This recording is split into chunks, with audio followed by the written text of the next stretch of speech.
So magandang hapon sa iyo, Sir Benjo. Ano? Oh, kumusta nga pala yung sabbatical leave? Palagi kitang nakikita sa doon sa UP. Oo. Oo, nahirapan ako sa enrollment dahil may mga courses na hindi offered.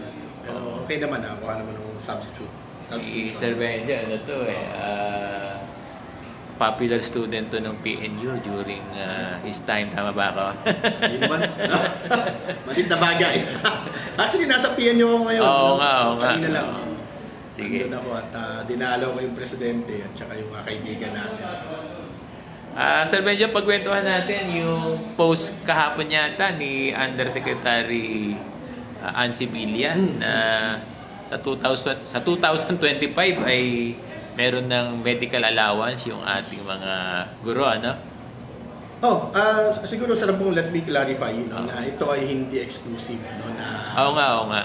Na benepisyo sa mga guro. Kasi alam mo, nakikita mo lagi, pag merong dumating na mga incentives, benefits, sabi, public school teachers will receive. Kasi nag-post si Undersecretary Ancibilla, tama ba? Actually, dun sa DepEd website, pinost din yan, at quoted niya si Secretary Angara. Yun nga, gusto nating malaman ng public. Kasi baka isipin ng mga tao, tayo lang yan. Lahat ng government employees. So lahat yan ng government employee. Tama ka. Kaya, well, at least, yan ay nandun sa sa kasama yan doon sa EO64. That same executive order of the president pertaining to the adjustment of the salaries under SSL 6. So binanggit niya sa SONA, Sir Benjo, pinangako yan ni President Bongbong Marcos, 7,000. Ngayon may figure na 7,000, Sir Benjo. 7,000 and that is intended for parang subsidized purchase of HMO type, so health maintenance organization, so labas pa sa PhilHealth, labas pa sa PhilHealth. Parang nakakalito yan, Sir Benjo, kasi pag HMO, kasi ang HMO merong quarterly yan di ba? Minsan monthly, minsan yearly. Kung HMO yan, ano ba yan? Ang government ba ang maghuhulog doon sa HMO o ibibigay sa atin yan ng cash? Well, that's my understanding. Bibigay sa atin ng cash? No. My understanding is the government will provide this subsidized. So kung tama ka, di ba? Kasi kung HMO yan, magbabayad tayo ng monthly or quarterly, that's 7,000. 7,000 divided by, let's say, 12 months, di ba? So how much is that? Parang almost 500 pesos. A little, more than 500 pesos a month. Parang ganun. Pero hindi natin alam. Ay, kasi sabihin itong 7,000 na to ay panghulog natin to sa HMO? Well, yun yung kasi HMO type yung kung mapapansin natin dalawang pronouncement. Una sa SONA, diba? So may private company yan na involved, Sir Benjo? Maaari.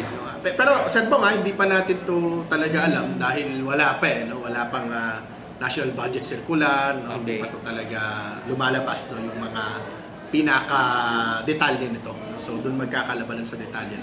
Basta one thing is for sure, the amount of the subsidy for health or medical benefits would be 7,000. Kasi ang initial na pagkakaintindi, kahit ako at yung ating mga guro, na itong 7,000 ay ibibigay o marireceive natin ng cash. Well, possible din naman yan. That's also possible. Pero anong gagawin natin doon sa 7,000, di ba? Yun nga, ang iniisip ko nga dyan, maaring ganun. Tapos wala nang disbursement yan. Parang teaching allowance, di ba? Bibigay sa yung 10,000, bahala ka na. Ganun. Parang ganun. Pero possible din kasi kahapon dun sa binanggit ng DepEd, HMO type. Oo nga. So kung HMO hindi ba type, maliit yung 7,000, Sir? Maliit yun, kung HMO. Yes. Pero kung halimbawa, di ba, ako nga, ang tingin ko nga dyan, parang this is something na dapat talagang pag-isipan ng gobyerno. Diba, yung PhilHealth, kaya ba ng PhilHealth ito, di ba? Expand mo yung services ng PhilHealth. In fact, hindi na nga natin dapat kailangan yan Oo nga. Kasi we have the PhilHealth. Lakihan na lang yung coverage kaya ng PhilHealth, no? Yeah, exactly. Isama sa coverage ng PhilHealth yung lahat ng government employees, And tignan mo ilan tayo government employees na civilian pa lang, di ba? Nasa almost 2 million, if I'm not mistaken, di ba? Kung ganun tayo kalaki, di ba? Times 7,000, how much is that? Di ba? Kung expand mo yung coverage ng PhilHealth, di ba? So, hindi na yun dapat, no? Magiging issue, no? Ako lang, kaya naman natin to, well, ina-appreciate, no? Kasi, syempre, no, this is an action, no? That moves us closer to the full implementation of the Section 22 of Magna Carta. Kung paano ito gagawin, yung sabi nga natin, kung paano ito gagawin, well, it's up to the government, no? But of course, no, we could suggest, no, or initiate, no, or even propose, no, ways, no, kung paano ito ma-achieve, no? Yun yung gusto natin sanang sabihin sa ating gobyerno. So 7,000, no, yan yung figure natin, no, kung paano yan gagawin, tignan natin. Kasi parang kung bibigay sa atin yan, mga teacher, meron na kayong 7,000. Bahala na kayo sa check-up, yes. Bahala na kayo sa bahala na tayo kung saan natin dadalhin, ano? Ang problema mo doon, pag nagkasakit ka ng medyo malubha, no, hindi naman kakasya yung 7,000. Correct. Kita mo naman, di ba? Kahit dito sa atin, pag meron tayong mga teachers na nagkakasakit, ang laki talaga ng gastos, di ba? Yun, this is something that the government, no, kumbaga, this is an obligation, no, of the state, no, to its public school teachers. Nasa Magna Carta for Public School Teachers yan, no? Ang nakalagay naman doon medical examination, treatment and hospitalization.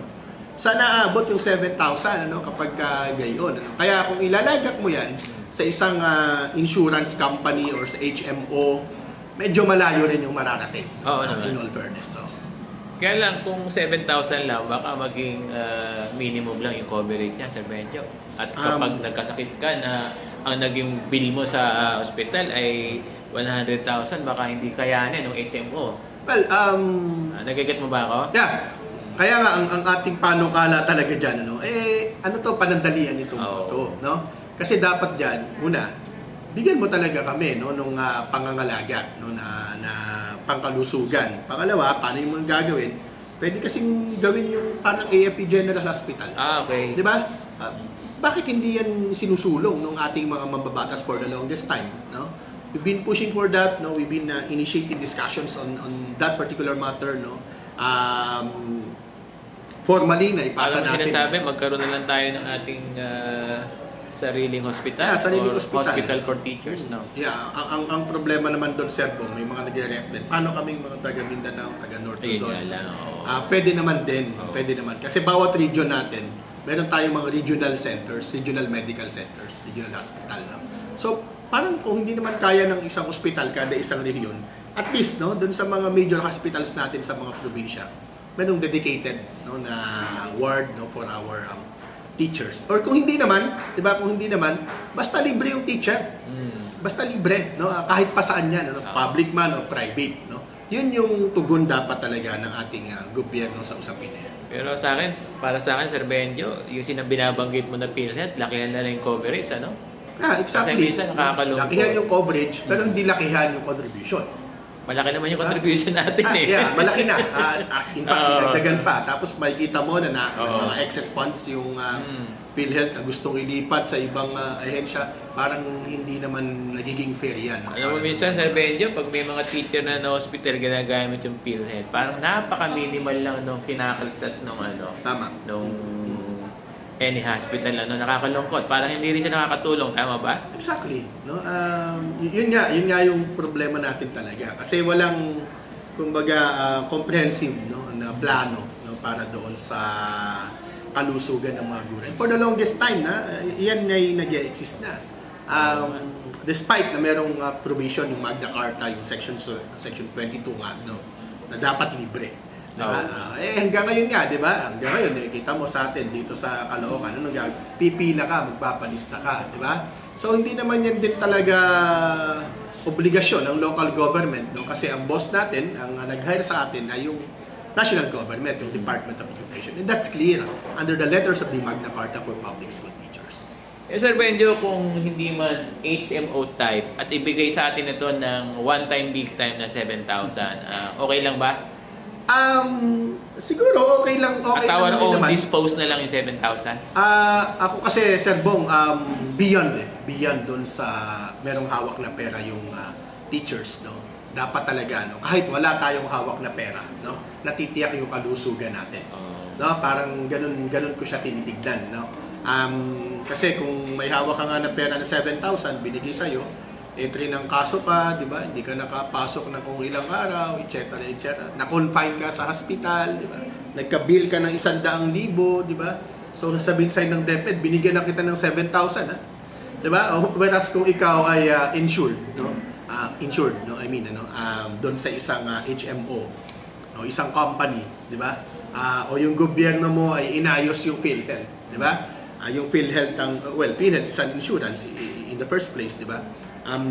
Yung gobyerno mo yung magbabayad, no, doon sa hospital bills mo, di ba? Sana ganun eh. Yeah, exactly, no. Kaya nga dapat ganun sana. Oo, eh. No, ganun sana, no. More than the amount of 7,000 pesos, Yes, no. Dapat beyond the amount of 7,000 pesos, nandun po yung ating benepisyo. Sir Benjo, gaya na sinasabi mo, bago ito ma-implement ay magkakaroon muna ito ng IRR. Tama ba? Yes, no, magkakaroon yan, no, kasi bago yan. Implementing rules. Oo, bago kasi yan, no. Hindi ko lang alam, di naman ako abogado, pero baka bumangga pa nga yan, no, doon sa ilan nating mga existing no, mga policies, no. But one thing is for sure, no, yung Executive Order number 64, no, kumbaga kung saan yung portion na yan ay nakasulat, no, sa pinakamalalim pa nga, pinakailalim, no. Hindi yan self-executory, no? Kailangan niya ng national budget circular, sino ang pwede, sino ang maka-qualify kasi walang ganun eh. No. 'Di ba? General terms 'yan eh, no? Nung in-announce ni presidente doon sa kanyang zona, magkakaroon ng health insurance, no? Something like that ang mga government employees, 'di ba? Yan yung sinabi niya doon eh, no? In-announce din niya ng DBM, no, upon the presentation of Executive Order number 64, 'di ba? At kahapon, no, belated nga yung DepEd eh, di ba? 2 weeks na tayong may EO64 eh, di ba? Kahapon lang siya nagsabi, na merong ganun. Okay, Sir Benjo, maraming salamat sa time mo sa aking vlog, Sir Benjo. Yes sir, yes sir. Ikaw pa ba? Ang aming idol ng Caloocan High School. Binabati ko nga pala yung mga senior high school teachers natin, ha, Sir Bong. Sir Benjo, pagmamalaki natin sa Caloocan High, talagang isa tayo sa nagkaroon ng PBB. Maraming salamat sa iyo, Sir Benjo. Mabilis tayo. Parati mong pinapalo up, ano, itong PBB natin. Alam mo, ngayon lang natatanggap ng ibang mga taga-Caloocan. Oo nga. Kanina, nakita ko dun sa yung Caloocan group, no? PDC Caloocan, ay nagtatanong kami nung Lunes pa. Ubus na. Ubus na. Actually, hindi pa ako nakapagbayad sa treasurer namin kay Ma'am Jose, no? At isa ka sa nakikipaglaban niya sa PBB, Sir Benjo, ang TTC, na? Sige.